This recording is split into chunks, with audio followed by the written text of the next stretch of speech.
Medio 1983 hingga 1985, Indonesia punya catatan kelam. Tiba-tiba banyak ditemukan warga di negeri ini yang tewas. Bahkan setiap hari ini jumlahnya semakin meningkat. Usut punya usut, mereka yang tercatat dan masuk ke daftar pelaku kriminal ini dieksekusi di jalanan tanpa adanya keadilan. Bersama saya, Anggi Puspariana, jurnalis Kompas.com. Jadi, gini ceritanya.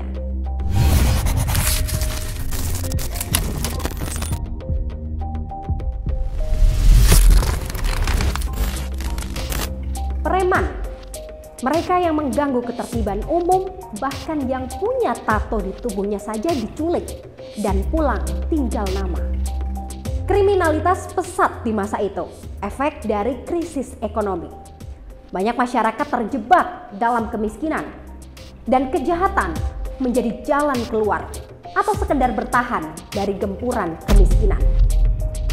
Pada tahun 1980-an, kriminalitas seperti perampokan dan pembunuhan mulai meningkat. Berangkat dari keresahan itu, Soeharto kemudian menggagas Operasi Petrus pada tahun 1982.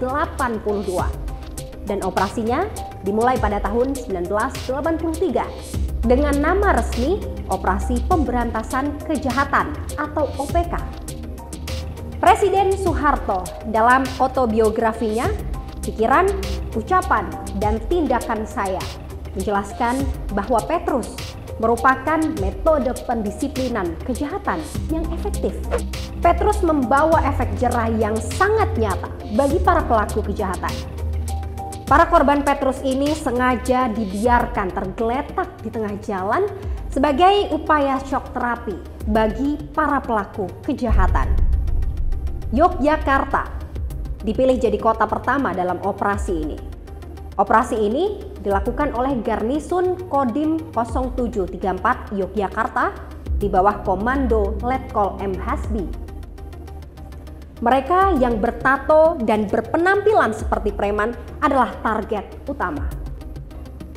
Karena dinilai efektif, operasi yang berlangsung tertutup ini semakin terkonsentrasi di kota-kota besar lainnya seperti Jakarta, Surabaya, Bandung, Medan, dan Semarang. Dalam pelaksanaannya, Petrus akan menyasar orang-orang yang dicap preman atau gali alias gabungan anak liar. Bermodalkan daftar yang berisikan nama-nama para kriminal, para anggota operasi Petrus ini menyewa orang tak dikenal. Merekalah yang bertugas menculik target untuk nantinya dieksekusi aparat.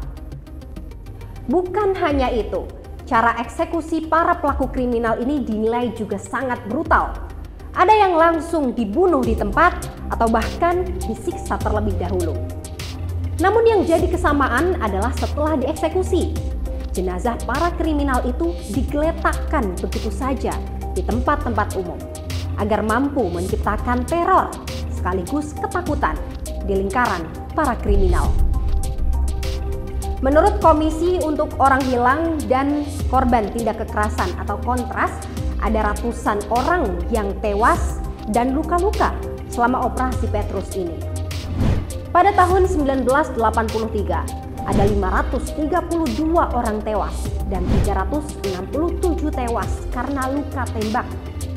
Kemudian pada tahun 1984, ada 107 orang meninggal dunia. Sementara pada 1985, sejumlah 74 orang tewas, di mana 28 diantaranya tertembak. Dan yang lebih parahnya lagi, dari jumlah ratusan itu ada pula korban salah target karena dia ini punya nama yang sama dengan nama target yang ada di dalam daftar. Ponijo Brindil mungkin salah satu orang yang bisa dikatakan selamat dan punya nasib baik dalam catatan kelam ini. Dia adalah seorang pedagang sapi asal Kulon Progo. Ponijo mengaku tidak pernah terlibat tindak kriminal, tapi namanya masuk dalam daftar orang yang harus dibunuh pihak militer.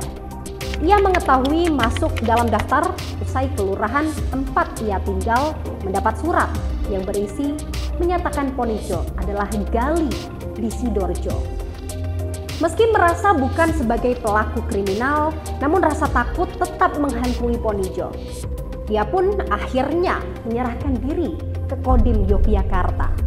Puluhan tahun kemudian, Ponijo menganggap keputusannya untuk mengaku ke Kodim 0731 ini adalah pilihan yang tepat. Karena apa? Karena dia lolos dari eksekusi mati. Meski operasi Petrus sudah diberhentikan, namun gelombang kecaman, khususnya untuk Soeharto, tak berhenti begitu saja. Di tengah banyaknya korban dan saling silang pendapat antar tokoh politik, Petrus pada akhirnya menjadi perhatian dunia internasional. Sejumlah organisasi seperti Amnesty International meminta Indonesia menghentikan operasi ini karena dinilai melanggar HAM. Karena timbulnya pro dan kontra di masyarakat dan juga tekanan internasional, akhirnya operasi Petrus ini diberhentikan pada tahun 1985. Setelah Orde Baru tumbang pada 1998, gelombang tuntutan agar kasus pelanggaran HAM selama Petrus beroperasi diungkap dan diadili terus bermunculan. Namun sayangnya, permintaan ini baru mendapat respon 10 tahun kemudian.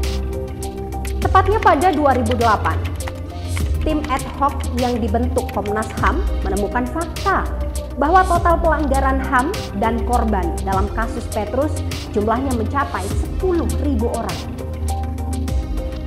Meski Komnas HAM telah memberikan data-datanya, nyatanya selama bertahun-tahun temuan itu tak ditindaklanjuti pemerintah.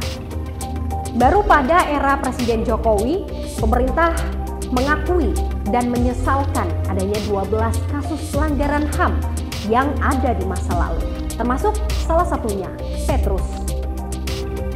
Jadi menurut kalian gimana? Coba tulis di kolom komentar ya. Sampai jumpa di cerita-cerita selanjutnya. Dah.